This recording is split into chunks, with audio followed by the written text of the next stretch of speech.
Hey, I'm Jolt and welcome back to the Sketch Your Mind conference recordings. We've reached session 8 out of 16 and this one features Brandy Aggerbeck, often called the godmother of visual practice.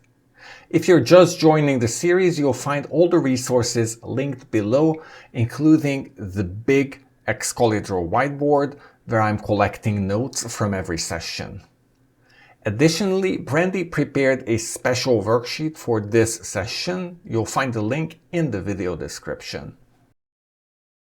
Brandy has spent nearly 3 decades showing that visual thinking isn't some mysterious talent, it's a learnable skill that can completely reshape how you process information. She's the author of the Graphic Facilitator's Guide and the Idea Shapers, and the creator of the Aggerbeck Method, which has helped people around the world become confident visual thinkers. In this talk, Brandy invites us to ditch the straight lines and start thinking in shapes, colors, and structures. She shows how visual note-taking can turn overwhelm into clarity, how drawing ideas makes them tangible and easier to work with. Instead of passively recording words, you become an active learner, constantly deciding what matters and how to express it. She also touches on one of my favorite ideas that drawing can help you enter flow. It gives your mind just the right amount of challenge to stay focused, present, and creative. As Brandy says, the drawings aren't just documenting your thoughts, they are the thinking happening. At the end of the video, you'll hear the music I composed for this session. If you'd like to support my work, you can get the conference album, join the next visual thinking workshop, grab my book, Sketch Your Mind, or try the Obsidian Excalibur plugin. All links are in the description below. And now, enjoy Brandy's amazing energy and her wonderful session on visual thinking and flow. Super. I'm so darn thankful to be here. Fantastic to see familiar faces or familiar names in the chat. Fantastic. And like Jolt said, there is a pinned link at the top that you can see where to get the worksheet. So basically, it's a two-page PDF. If you want everything already written in, great. If you find it helps your focus to write in these words as you watch, there's a second page. So purely optional, just meant to be useful to you as we go along on this very rich and fantastic topic, which is, there we go. You're in the right place for fuel flow state with visual note taking.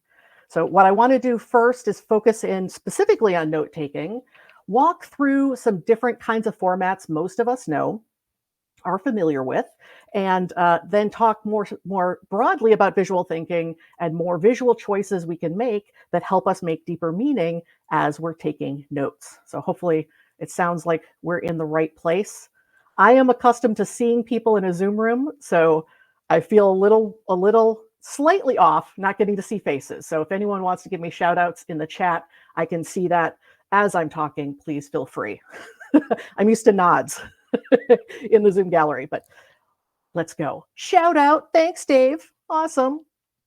So I'll definitely focus on visual thinking more broadly, and again, all those great visual choices we have, and how those additional choices, when we're using visual thinking and working with a beautifully blank page, really helps fuel that flow state, and how that flow state fuel is fantastic. Love the chat. Awesome to see your names and your hellos. Really, one of the biggest benefits is it keeps our fast brains busy. Do we have any fast brains here today who might you already use visual thinking? Too fast? I hear you.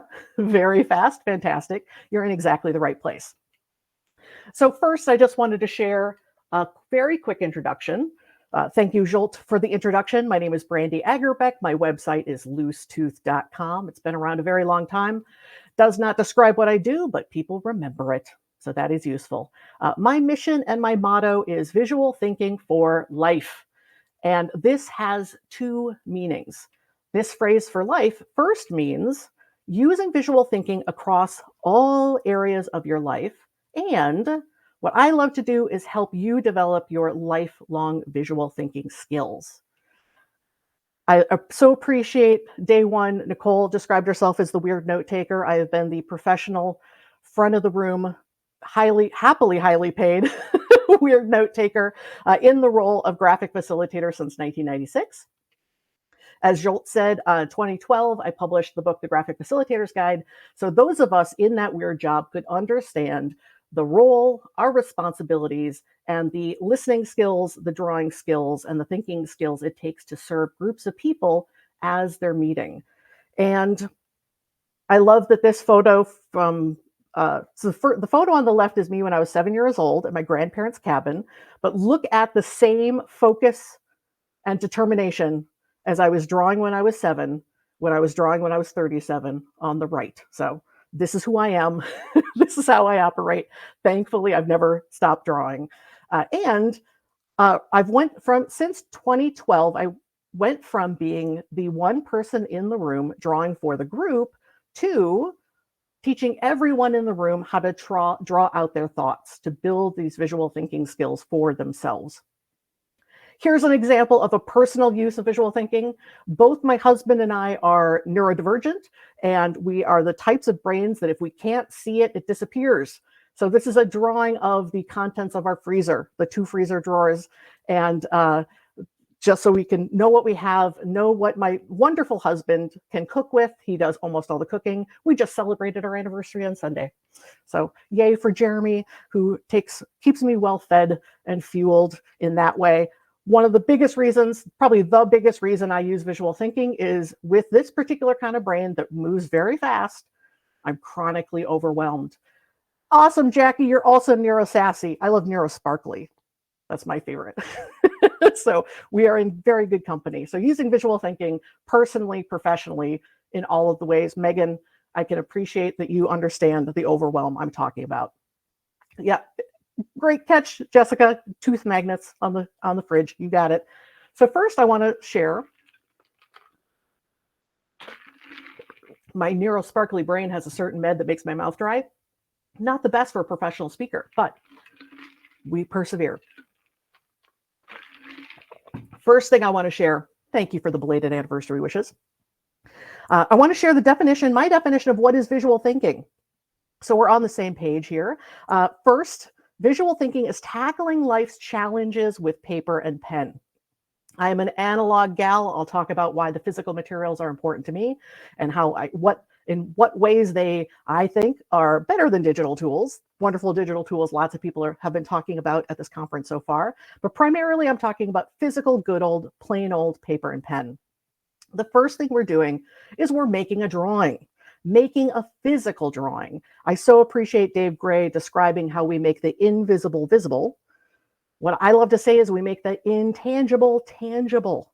We get our hands on our ideas, on our thoughts and our feelings. And it's that physical act of drawing and making the physical drawing that gives us a sense of agency, that we can shape whatever the thing we need to shape is, whether it's reflecting a conversation as a graphic facilitator or drawing out the contents of the freezer. So as we're making these drawings, we're making countless choices. With visual thinking, we have far more choices than we have when we're doing traditional note taking. I like to say that drawing is writing with more choices. So we can think about what do we want to capture? Where does it go on the page? Is it a certain size or color or shape? With all of these choices, these additional choices we have, we get to make meaning for ourselves.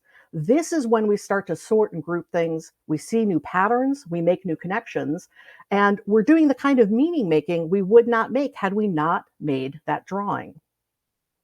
Then I think about these drawings as the first step or the next step in making great things happen. Now, it could be the blueprint, the plan, the map for a very, very big thing.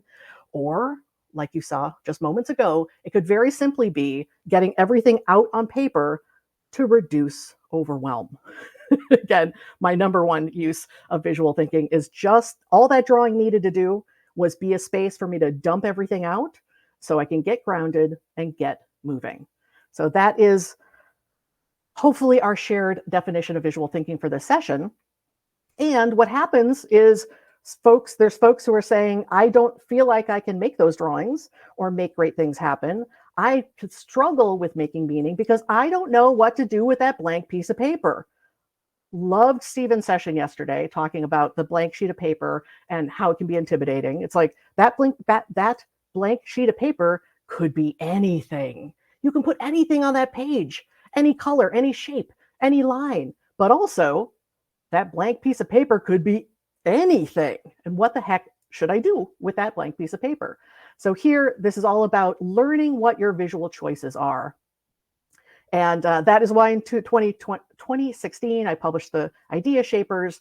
And the Idea Shapers, the tagline is the power of putting your thinking into your own hands. Again, that tangibility, understanding what our choices are. In the book, I broke down visual thinking into 24 discrete techniques. My job was to break down this beautifully complex skill set into very, very learnable pieces. Honestly, kind of so simple that when you learn one of them, you kind of go, well, duh. But with that, you understand all of your visual choices.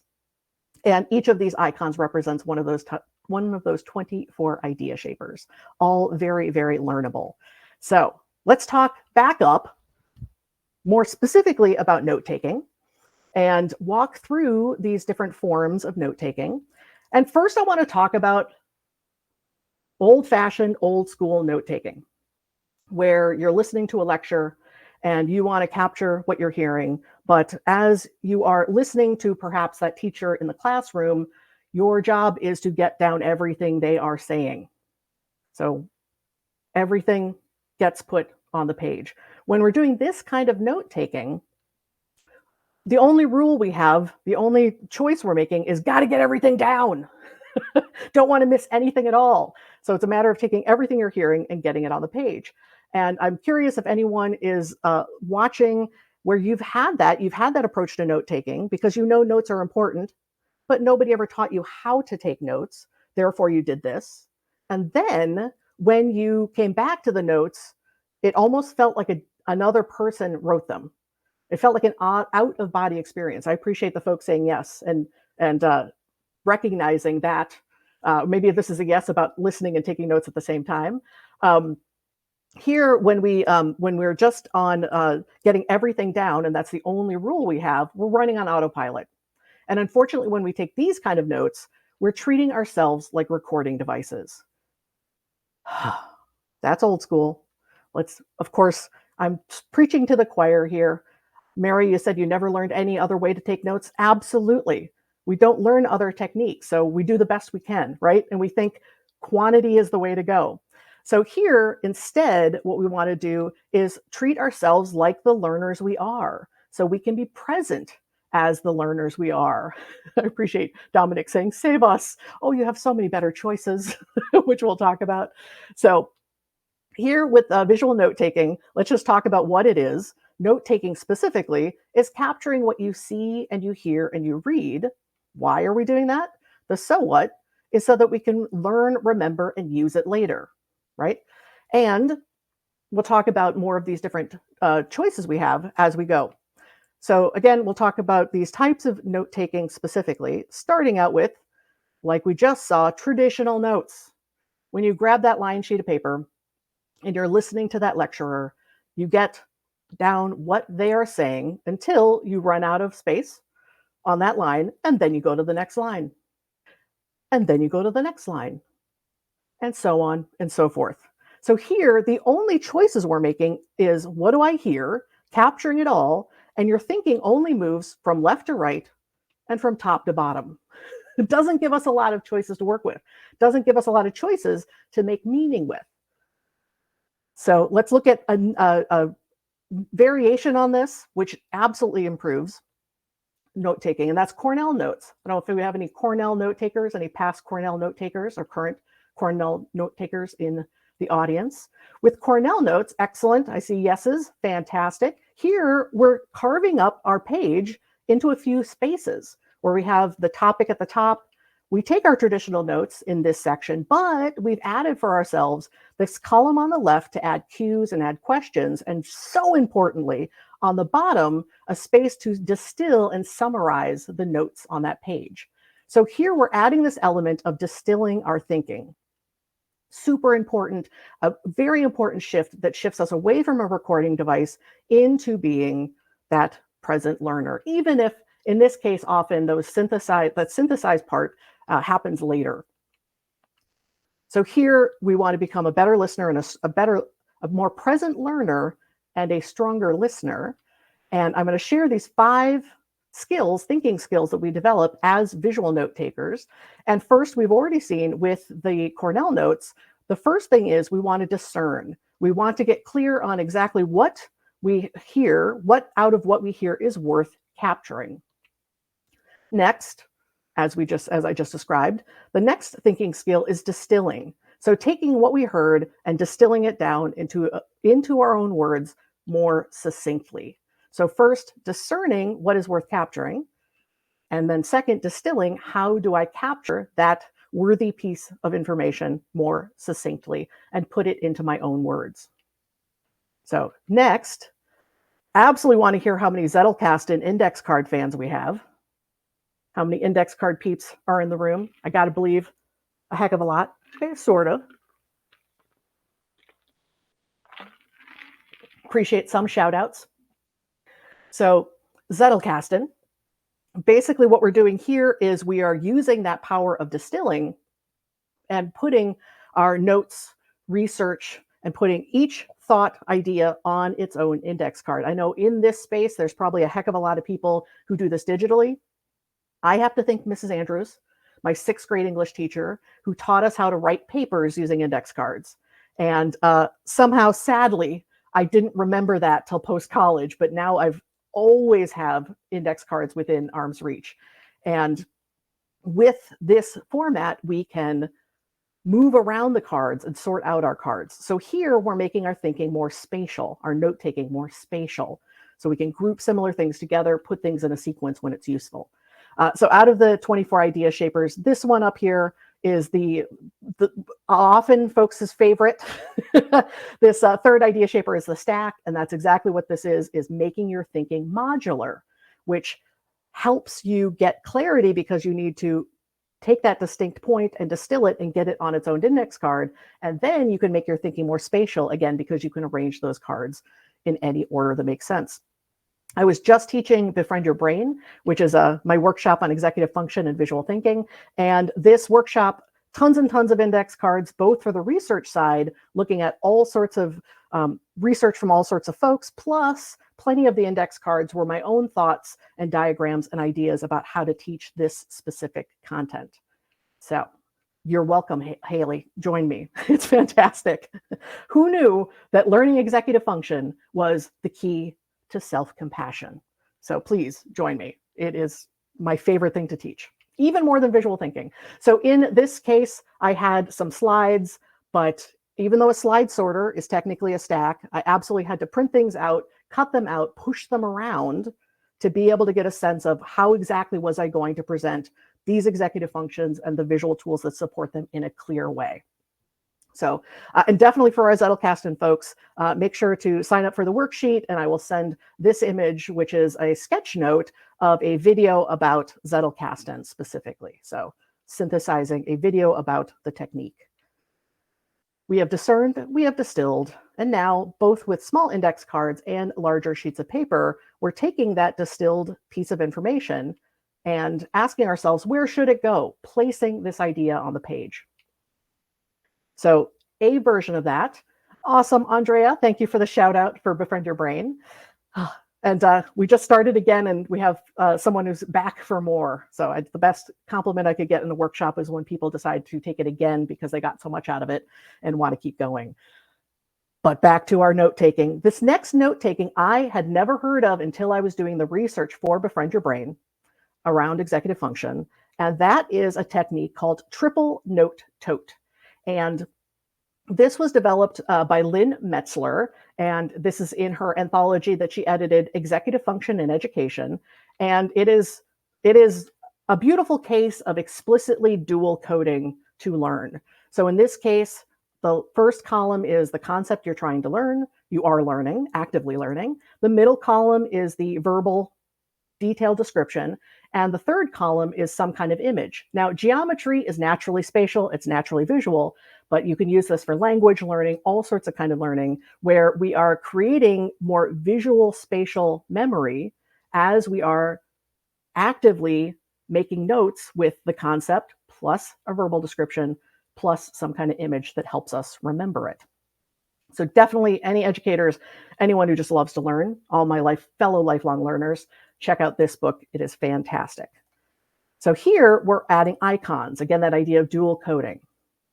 Now let's talk about icons. I love what I've heard so far in this session around imagery and the let's talk about images and icons. Words and images and how they work together. Now, what is this relationship between these two? Unfortunately, for a whole heck of a lot of us, there's a tension between the two, where there are the word people, and then there are the art people, and the word people think the art people are artsy fartsy, but all of us who understand visual thinking and all these additional choices know how much more meaning we can make, how much more clearly we can organize our thoughts when we have all these additional tools. You can be a fine artist. I am a fine artist. I absolutely love fine art. And we know all of these visual choices are more broadly applied to make meaning. And it was what we were doing as little kids when we were drawing.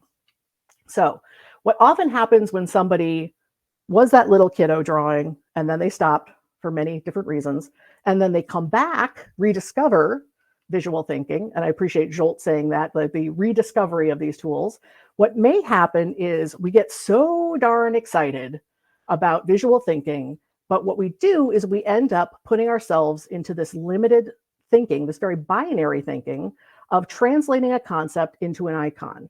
Well, if I'm being a visual thinker, now words are bad and images are good. So they end up taking too much of your mental energy into that translation. Having a concept, if I have this concept, what is the corresponding icon? But what we want to talk about here and always demonstrate is how words and images absolutely work together. With the idea shapers, all 24 idea shapers, none of these idea shapers have to do with iconography, even though there's an icon to represent each one. All of them are about shape, line, scale, all these great choices we have. For instance, these two are the ones focused on color and how we organize with color. These are a couple that are based on line, very simple lines between ideas and around ideas. These are the ones around scale and hierarchy, where we can make enormous amounts of meaning when we create levels of organization as we're thinking. And across all 24 of these idea shapers, again, none of them are, well, thank you, Jessica. I'm glad you like these slides. Put a lot of care into teaching this information to you. So all 24 idea shapers, absolutely none of them have to do with iconography, with anything pictorial. So at the very end of the book, actually, what I'm gonna do here very quickly, this is how big the idea shaper book is, and just to demonstrate all of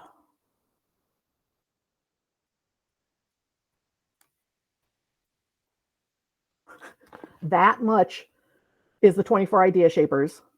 This much is actually about pictorial imagery, and I describe it with a good old iceberg model. So back over here. So here, what happens is people focus so much on the tip of the iceberg, just what's above the waterline. And that is when we're focusing on what is pictorial, on iconography, that binary thinking of how do I translate this concept into an icon. But below the waterline are all these absolutely incredible visual choices that have nothing to do with iconography. So again, it's about line, it's about color, it's about shape, all these ways we truly organize our thinking without any imagery. Again, I'm not anti-imagery. It's just a matter of keeping it in proportion and learning all these other choices we have. And I appreciate the shout outs for the book. Awesome. Vanessa's worked with it for years. And thank you, Carl. I love teaching this way. I'm in my happy place right now in my Chicago studio, so very glad to be here.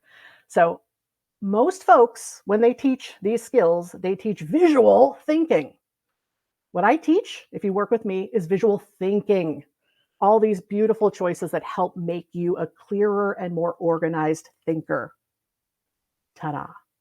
Awesome. Hey, Jackie. I'm up here in Edgewater waving. So Jackie says hello from Chicago. So hello from Chicago as well.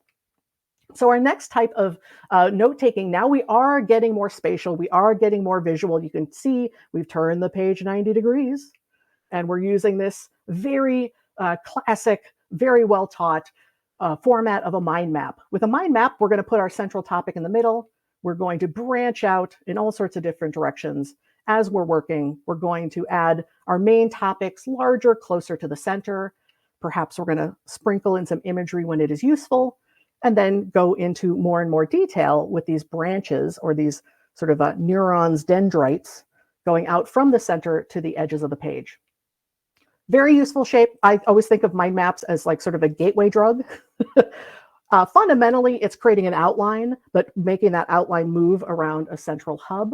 So this is a fantastic format, and we have a lot more choices. So we can actually break this shape and have a lot more choices at our disposal. So I'm glad to see folks who are using the mind maps.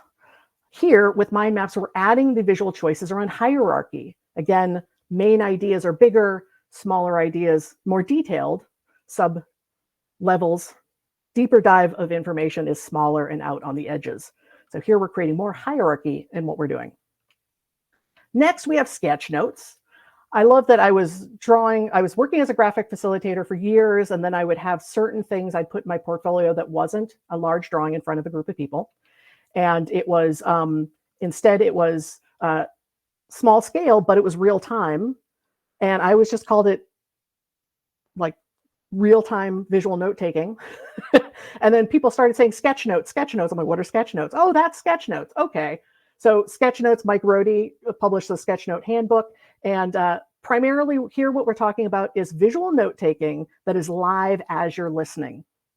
So we're listening to an outside source.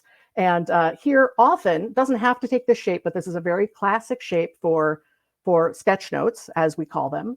And the often people will draw a little image of the speaker in the corner. They'll add the title, and then they'll add information as they go. But they also sort of they still can treat Sketchnotes as if it was a series of columns. You might be working in a landscape, but you're making a series of portrait pages within that page. So starting until you run out of page at the bottom, moving over, continue to draw like that. So using some visual choices, but not as many as we have at our disposal. So here I appreciate that in the Sketchnote handbook, Mike said, sketchnoting is relaxing. When I took plain old notes, I was always worried about missing important details. So here he's describing that recording device note-taking, right? When all we know is I have to get everything, I have to get every detail. And on the right, he says, switching to Sketchnotes freed me to focus on larger themes and ideas. I was able to relax, listen for key points, and capture those ideas visually. So here, in those words, you hear discerning, distilling, being more present. And I absolutely love that even though he's making more choices here, he's actually freeing himself because he gets to be more present as he's making his sketch notes. So absolutely love that. So this is a version. I was trying to draw here in America, a very, very, very common, well-known movie called The Wizard of Oz, and I was trying to mimic this format that a lot of folks, as graphic recorders, people who work live, do. So here it's taking pretty much the same form as I was just describing, where I start on the left until I run out of page. I move over, I go down, I move over, I go down, I move over until I fill the page. So that is an example of, it is more visual, absolutely, and it's still kind of linear in its own way, right? So here, when we are more broadly using all of our visual choices, the now what is we have this opportunity to use words and icons and color and line and space and arrangement and hierarchy and all of these things together. So more and more choices at our disposal. So for example, here on this page, we can place a new idea. And once we place a second idea on the page, we can start thinking about how do these two ideas connect to each other? How do they relate? Giving us even more choices, even more thinking skills that keep us engaged and present as a learner and help make us stronger listeners. And the best part is these extra choices actually keep those fast brains busy. Fantastic. Here is an example of teaching actual humans in a room together. And what you see on that piece of paper are two of the idea shapers, connectors and containers. And here, extremely simple example. These are, imagine each circle is, one circle is an idea and the second circle is another idea. Look at these different lines and imagine what different kinds of relationships there could be between those two ideas and how those relationships are represented with extremely simple lines and arrows, all extremely learnable. But all these ways we can use very simple lines connecting two ideas to help show that relationship. And I like to talk about, again, visual thinking more broadly. Nothing against any of those things. In my definition, visual thinking is that beautiful blank sheet of paper that can be anything. We can go in any direction. So let's say I get the first idea down that I'm hearing, and then, oh, let's get some detail over here that's connected to that first point. You know what? Here's a new point. All right, let me place that point over here. Oh, wait a second. Both those points feed into this main theme or this main idea. And this icon is absolutely going to illustrate this point that this theme that I just placed on the page. Oh, let's add some more details over here. If I add a second detail there, let's number them if they're in a sequence, if it's actually sequential. If they're not, give them a bullet point. Here's another idea over here, and I really want to grab attention by putting a different shape around it, a line around it that really draws my attention.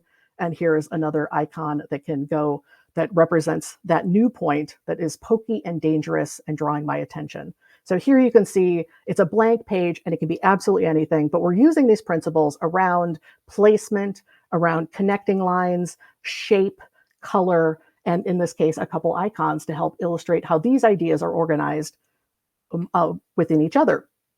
So again, we have the Wizard of Oz here, this sort of more linear, even though it's a landscape page, a more linear version of it. And this is an example of the Brandy version. Now the Wizard of Oz really honestly is just one big loop of Dorothy going back home. So this particular structure is pretty darn linear, sort of a racetrack, but it gives you a sense of having more choices, many more choices in how we fit all these different specific details from the movies, the specific details from this movie, certain actions and transitions from one part of the movie to another, demonstrating the characters and their motivations and the overall arc of the story. So lots and lots of choices as we go. And then finally, I've said it many times already, this final thinking skill that we have is how do these points fit together? How do we organize our thinking on the page using all these beautiful options? So when we talk about flow state, what's happening here for Mihai Csikszentmihalyi sent Mihai check. I worked on it. It comes and goes. I love how many people. Csikszentmihalyi. Csikszentmihalyi. Not an easy name. Nope. Thank you. I will keep practicing. But I could appreciate how many people were like shouting at the shouting at the screen. We love his work. And what's so important here, as he was this particular sketch note, this particular drawing is from a video on Big Think's YouTube channel by Stephen Kotler. So he's describing flow state. And what's important here was he was studying what made people feel most satisfied. And what gave people the most sense of satisfaction in their life was flow state, how often they were in flow state, that effortless effort where we lose track of time. And one thing that's so important here is in this corner, if we just zoom in here, you've probably seen a version of this. I think somebody had this in a presentation. Here we're looking for the kind of work that is not so easy that it's boring, but it's not so challenging that it's making us anxious, but to be in this middle state where we're using the skills we already know, but there's that satisfaction of taking those skills farther, making more meaning and growing in whatever that skill is. So what I absolutely love about visual thinking is no matter what content we're writing, whatever content we're drawing, we always have this beautiful challenge, this beautiful growth, because we're using all these additional visual choices as we're doing visual note-taking, when we're using visual thinking. So all these new choices, developing all these skills, that focused makes us more focused and engaged. And Megan said, with ADHD, I always lose time. You and me both. My biggest challenge as far as executive functions. And the other name, I think you might be wondering, Lee, Stephen Kotler, a video on Big Think's YouTube channel. Stephen Kotler talking about flow state. That might be it. So again, all these additional choices we have are what keeps us focused and engaged. I like to think about visual thinking, the kind of visual thinking I teach, as flow state on demand. When you know these skills, these very, very learnable skills, you are able to tune into what you're being more present as a learner, making more meaning for yourself, becoming a stronger listener. And all of this is helping you cultivate that flow state. And all you need is paper and pen and these skills. And no matter what you're learning, what you're listening to, you're able to evoke that flow state, be more focused, be more engaged. So I want to end on this Richard Feynman interaction. This is, I don't know the tone of which this was spoken, but this was an exchange between a theoretical physicist, Richard Feynman, and he was being interviewed by historian Charles Wiener. And Charles was looking at one of Feynman's drawings, and Charles said, "Wonderful records of your thinking." Richard Feynman said, no, they aren't a record of my thinking process. They are my thinking process. I actually did the work on the paper. Charles says, well, the work was done in your head, but the record of it is still here. No, it's not a record, not really. It's working. You have to work on paper, and this is the paper. So what we do, how we can think, make meaning for ourselves, how we can think more clearly when we give ourselves these tools, when we give ourselves these additional visual choices to make meaning for ourselves, to make meaning for other folks. And that is how we fuel flow state with visual note-taking and visual thinking more broadly. And before I hop on over to Q&A, I absolutely want to give a shout out. The timing could not be more perfect. Every year I have a 3-day event, virtual event called Envision. Hopefully some folks who've been to Envision can give it a shout out in the chat. This is a very different format than this week. Think of it as a weekend retreat where we completely nerd out about visual thinking, and it is to recharge, reset, all sorts of good stuff. Thank you, Andrea. I'm so glad you recommended Envision. So I just wanted to give that particular shout out to the event coming up. I would absolutely love to see folks. And as you can see, we've got some early bird tickets through Thursday. So enough of that. Let me hop on over here and welcome. Oh, Suzanne, you're joining for the first time. It's so fantastic. Welcome to the Smarty Party. It is so good. Thank you. And let me see what the questions say. I'm going to get myself. Are they 24 idea shapers like library of icons in electronic software? No. Each one of those icons represents a skill within visual thinking. So it just is a little visual reminder or image that helps you remember that particular visual thinking skill, that as you're using it, and you can build up more and more of those skills to do more and more sophisticated visual thinking. And Hillary, I'm bummed you can't be there either. It's so fantastic. So, maybe as we wait for questions in the Q&A, yeah. Brandy, if you'd like, I can also open up the stage, and if anyone wants to join us here on the stage to ask questions, then they can. Yeah. Yep. So I'll open the stage. You should see a button in the top right of your screen, join the stage. If you click it, you'll be led through a couple of steps, and then I can bring you on screen and you can have a chat with Brandy. And in the meantime, I'll hand back to you, Brandy, the list. Yeah. When I work on paper, the information stays in my head unlike electronics? How do you explain this? That's a really, really great question. I don't know scientifically, but I believe when we're working with physical materials, there is sort of an unloading because we're taking what is intangible, what is abstract, what we feel we're holding in our head, and we're physically giving it a place to be. There's that that movement of our bodies and getting it out on paper. When we work with electronics, there are many pluses of electronics, but when we work with electronics, there's still a sense of unreality. We have a separation that we're looking at pixels on a screen, and all of our thinking, no matter what program we're using, all of our thinking has to be forced through the stylus or the menu, the options. So we have to slow down our thinking and add more friction whenever we're working with any digital tool. Even if you know it forever and you work with it quickly, your thinking has to go through the design of that particular product. So I think the directness of the physical materials are a huge plus in how these tools work for us. And a bonus for those of us who are really good at overthinking and staying in our heads, a bonus is when we're using physical materials, I believe it pulls us into our physical self and we get more signals from our body. So noticing as I'm making a drawing, am I feeling that tension in my neck? And what information am I getting from that tension in my neck? Or you write something and you feel those chills, right?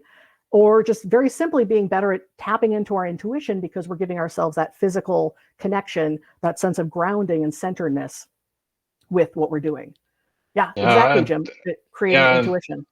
And Brandy, we have Anand here, so I'll bring him to the screen and then we can have a quick chat as well. Super. Hi, Brandy. Can you hear me? Hello. Yes, Hi. I can. Thank you. Wonderful presentation. I'm really impressed. So one thing, the fundamental disconnect that I could not make and understand through the presentation is the symbology, the icons, everything that you developed is perfectly gels with your level of thinking. How does it translate to my level of thinking? Because when you show an image like Dorothy and all the story, that's your version of reality that you're presenting. How would I translate that information into my version of reality that I can apply to the problem that I'm solving? Yep. That seems to be the biggest challenge that I face. For sure. For sure. So what we're doing in the book is what I did in the book was to use the symbols simply as a reference for this particular technique. So here, in this case, the stack, we're using some language to create a pattern language. So my goal was to create the version of Christopher Alexander's book, A Pattern Language, but for visual thinking. And then I share with you, here is the main principle. And then here are your choices, that your specific choices around this specific technique. And then each one of the chapters, so you can see there's more detail. Right. Yeah, right. And so here, this is an example of anatomy of a card. So using a consistent format across your cards and all the good stuff that comes from that. And then every chapter ends with a concrete story of how that particular idea shaper was used. And then, of course, there's a beautiful context of how they all fit together. So this very much is making it learnable in a very structured way. Okay, sounds good. Thank you. Did that answer the question? Yeah. Oh, yeah, it does. Necessarily mean you immediately know what the heck they are. So I'm just, it's just a little piquing your interest. So great. Appreciate the question. But definitely everything I've done was to take what I know from experience and again, make it learnable. Because I love what I get to do, but better yet is getting to see how many names I recognize in the chat who've learned with me and how they've developed their thinking skills with these specific idea shapers. Let's see. I do know a link was added to Envision. What you got, Jolt? Yeah, so at the top, I'm just looking at the question. So based on ranking, our next question here is for beginners, how do you try visual thinking without getting stressed by perfection? Fellow perfectionist, I'm with you. I like to say that my particular inner critic doesn't tell me I can't do things. My inner critic says I have to do the work of 3 people and do it impeccably. So I understand. Here, the number one thing I can tell you, and this is something that is really, really wonderful about English, the English language and the word drawing. In English, the word drawing is both a noun and a verb. And often what the perfectionist does is latch onto drawing as a noun, and it has to be good and pretty and orderly, and it has to be a masterpiece. And certainly, most folks, that's how they treat any kind of visuals, right? Like the masterpiece, the art museum, et cetera, et cetera. Drawing as a noun. But everything I'm teaching in every page in this doorstop of a book, all of it we're talking about, so much of what we're talking about this week is that beautiful side of drawing as a verb, drawing as a process. And when we're drawing as a process, the only judgment of that kind of drawing is, does it get me a step closer in what I'm trying to do? That's it. So we actually can make more meaning from the messy drawings. And if we try to force a drawing into order before it's time, we'll get a false sense of security, a false sense of, I got it all figured out, when we're pushing ourselves to make things tidy, to make things pretty. So I absolutely hope that some of those words in there, you're thinking, okay, wait, I do want to get to a beautiful finished product. That's fantastic. But if we don't give ourselves that space to shush that perfectionist and just push stuff around, scribble it out, we're not going to get to as strong of a solution. So I absolutely hope that helps shake something loose around that perfectionism. Again, I always say we're thinking instead of thinking of drawing as a noun and as a product, we're thinking of drawing as a verb and a process. So anyone who's learned from me knows process over product. We're putting process first because that's how we figure stuff out and push things around and shape our thinking, shape that solution. And I believe we will always get to a stronger solution when we give ourselves that space. So Jessica said there's an uncomfortable bridge of time transitioning to practicing more visual thinking to avoid overwhelm. What 2 first concrete steps do you recommend? This might, let's see, the bridge, time transitioning to practice more. Jessica, I have my first 2 steps I'm thinking broadly, but tell me more if you can tell me more about the time transitioning. So I might be answering a more specific question. I think usually when somebody is starting truly from square zero, I say, and maybe this is, duh to people here, start with a blank sheet of paper and turn it 90 degrees. Just even simply changing the page to a landscape, we've shifted away from these patterns. We know exactly what to do with a paper that's oriented this way, right? We turn it this way, we can make our thinking more spatial, especially if we don't treat our piece of paper like this. We can go anywhere on the page. I don't know. I feel like there's something in that bridge of time transitioning I'm not quite getting. Oh, great. Jessica, please.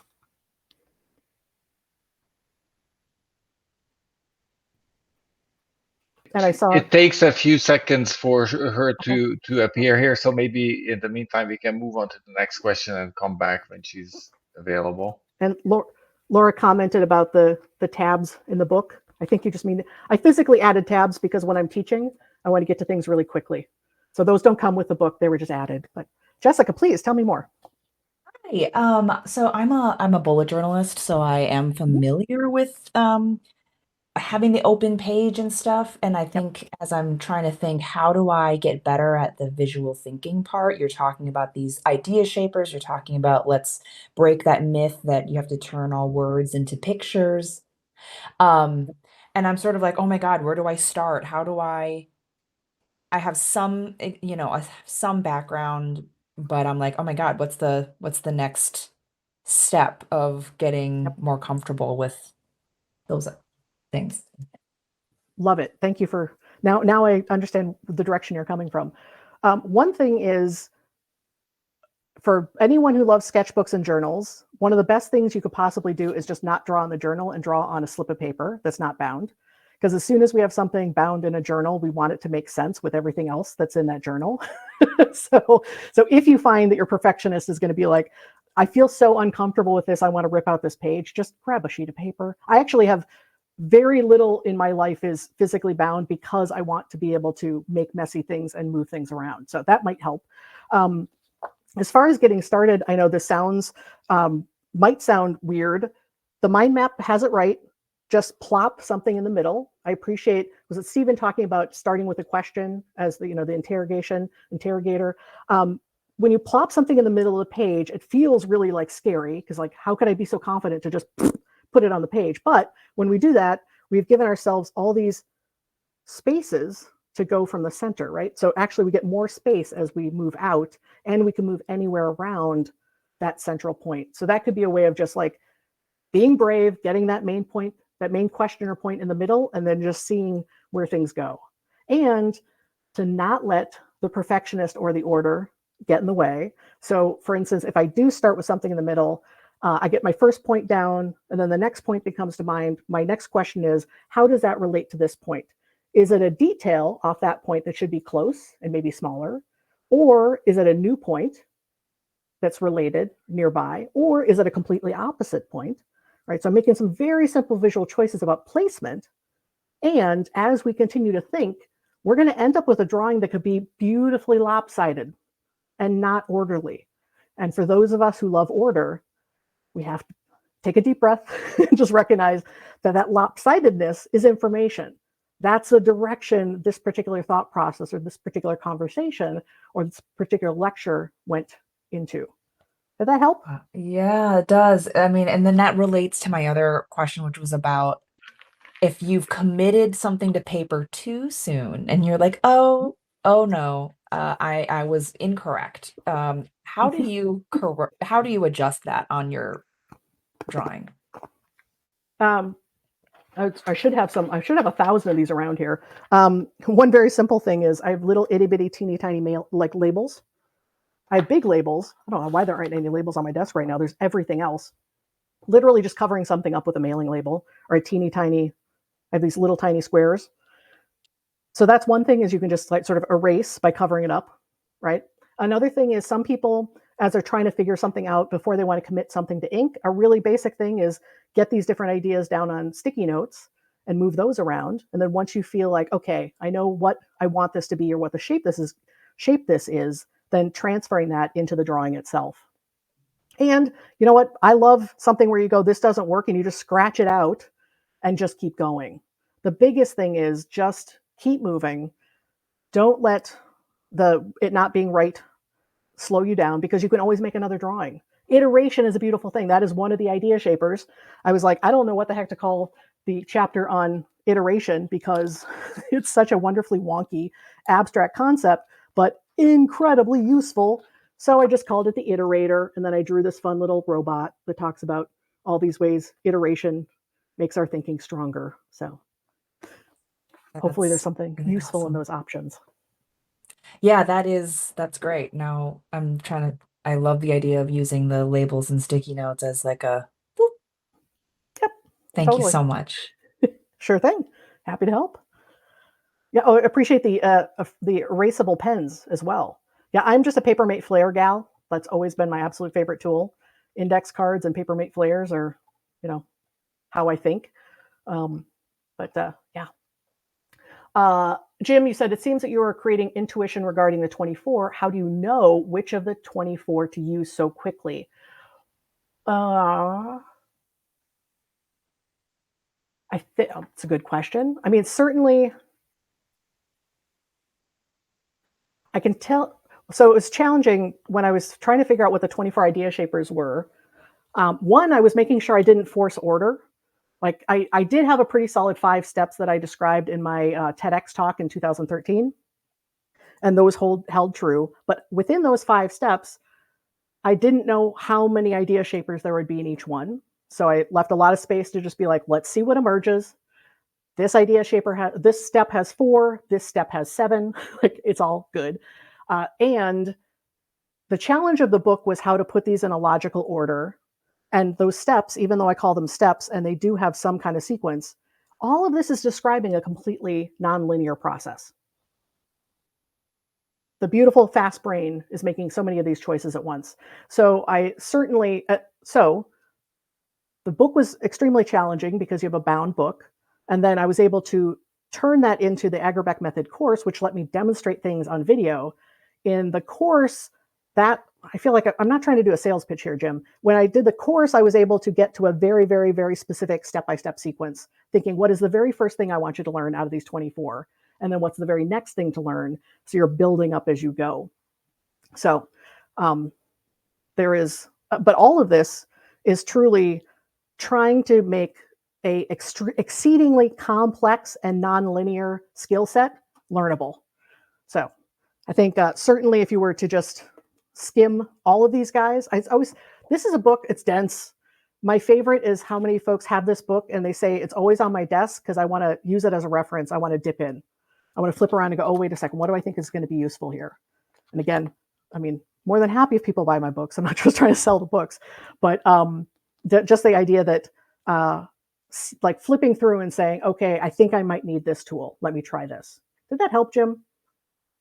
Hopefully there's somewhere kind of getting to that question. How do I know which one? It's just a matter of learning them and knowing how they fit together, because then it becomes not, I'm not pulling one particular technique off a shelf. It's I've built these skills in myself and now I'm able to just grasp them, use them anytime I need them. So what is your opinion on concept maps, and can you mention examples on types of arrows and connections? I struggle with connecting concepts and concept maps. And then I saw show more. Let me see if I can go up here. Oh, guess that was it. Let's see. Usually when I think concept maps, I think something like a mind map, though a concept map, correct me if I'm wrong, and how you conceive of it, can have multiple hubs. So I think examples of arrows and connections. If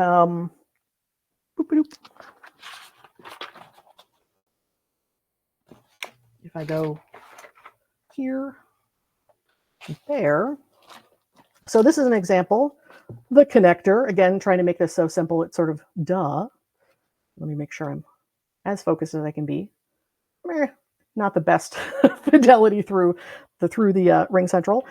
Here we're talking about some of the choices you have around line weight and line character. So how thick or thin is the line? How does that represent the relationship between two ideas? The character of the line would be perhaps like a dotted line for something that's potential and not known yet. Using the ends of the lines to help show that relationship. And then over here, this is an example of what I'm seeing through my second monitor is very fuzzy. So I'm going to say a little bit here. If this is one point and then each of these faces represent a second point, an example could very simply be, there's a connection with a simple line between this and this. You could make it look like a stronger connection with a thicker, bolder line. You could show it as a weaker connection, both with distance and a thinner line. Here you can see situations where it's a potential or unknown connection. Not sure if this is related to this. Here we've got a very direct directional. Oh, good. I'm glad that works, Hillary. Thanks for letting me know. I know it probably depends on where you are in the world and your internet and all that good stuff. But here, using arrows, good old arrows, going in a particular direction. This could be something like a really windy path. Perhaps a zigzaggy line could show you a tense or difficult connection between this and this. And certainly here we could have a disconnection, a connection that we used to have and then has been broken. Or for my draftsmen in the room, sometimes we use that just to show a very large distance where the connection between this and this would be all the way over there off the page. So that is some examples of different kinds of connectors we can make. Yeah, we can use. And just to make a note, so we are coming up to the end of our time. So if there's some wrap up you want to do, Brandy, then probably this is the right time. Thanks. Yeah. Biggest thing is, well, one, I'm so thankful for everyone here and anyone watching later and this opportunity. And thank you, Dave Gray, who said you need to meet Jolt. He's got something good going on, and I'm so glad to be here. And so glad to get to clarify some of that thinking specifically about note taking. Again, so many of us knew it was important to take notes, but nobody ever taught us. And hopefully this time gave you a context to think about different types of note taking and the kind of choices you're adding with each of those types of note-taking. And definitely, I hope I've encouraged you to be brave and grab a blank sheet of paper and do this broad, beautifully broad opportunity to use a blank sheet of paper and to create that flow state on demand. So best thing, and of course, yes, I absolutely want to see you at Envision. It is a wonderful weekend, and it is not, it's a retreat. It's a different format than this. You get to join me here in this Zoom room for 3 days, and it's kind of indescribable, but it is a very good place to be. So I hope to see some folks there at Envision. You're so welcome. Thanks for the thanks. Yay. Thank you, Joel. Thank you so much for bringing us all together and making the space for us. Fantastic. This session was amazing. One thing that you made me connect in my mind is the blank sheet and the mind map. And this idea that actually Stephen's point from yesterday, that indeed every application starts with a template.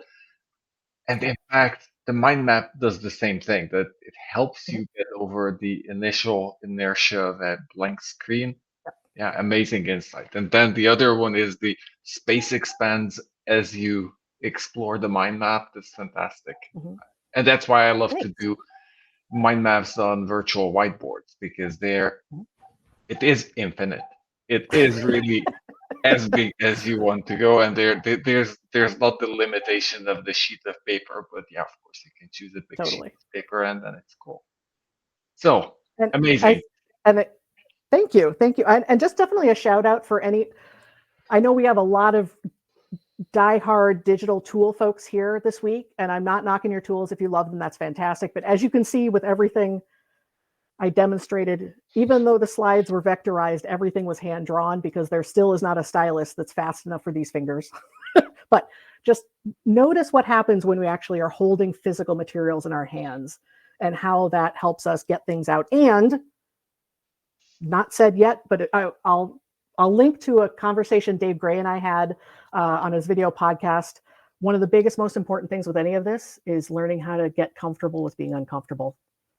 Especially if you're learning new skill sets like this, it's not going to feel good. For those of us who are really good at doing certain things, it's really uncomfortable. But to try to use some physical materials that may feel clunky, you may want to use 1,000 mailing labels to cover up everything you just did. You might want to tear out the page out of the sketchbook, but just keep going, keep getting these materials in your hands, and keep thinking visually. Awesome. Thank you, Brandy. Thank you, everyone. This was such an amazing start for the day. And yeah, next up, we have 3 amazing speakers coming right after this. Next is Yanis, and then Lisa, and then Ole. So stay on. This is going to be an amazing day. And yeah, hope you see all you there. So thank you. And we are closing this session.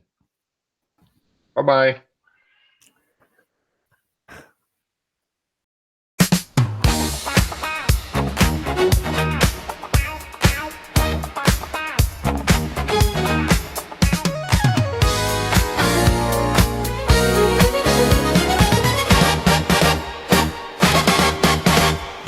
The notes feel rigid, the mind map's too tight, struggling to capture the true blinding light of a great new idea, a spark in the air. Tradition methods leave you in despair. You're dealing with limits and trade-offs untold, for a brain that's unruly, too fast and too bold. We need a context setter, a powerful guide to fix what is off and let the real visual rise. Brandy's dropping knowledge, feel the beat in your head. Leave the assumptions behind, feel the rhythm instead.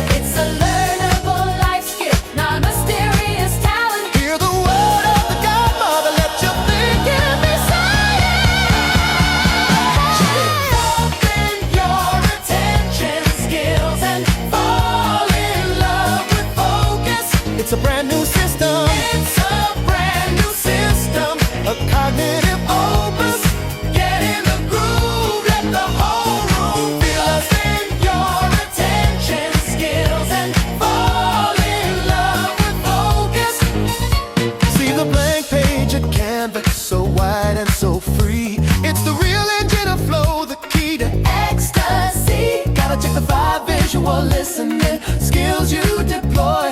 Find the ones you're missing, unlock your mental joy. From the idea shapers to the Aggerbeck Method design, it's executive function support, perfect in Leave the assumptions behind, feel the rhythm instead. It's a learnable life skill, not a mysterious talent. Hear the word of the godmother, let your thinking be sharpen your attention skills and fall in love with focus. It's a brand new system. It's a brand new system, a cognitive opus. Get in the groove, let the whole room feel us. Send your attention skills and fall in love with focus. Listen, unruly brains, there's a lesson to see from the godmother's research on neuroidentity. She synthesized the tools so you can be kind to yourself. Be kind of Feel the flow, feel the focus, that's better than sharpen your attention skills and fall in love with focus. It's a brand new system. It's a brand new system. A cognitive opus. Get in the groove. Let the whole room feel us. Take your attention skills and fall in love with focus. Sharpen your attention and fall in love with focus.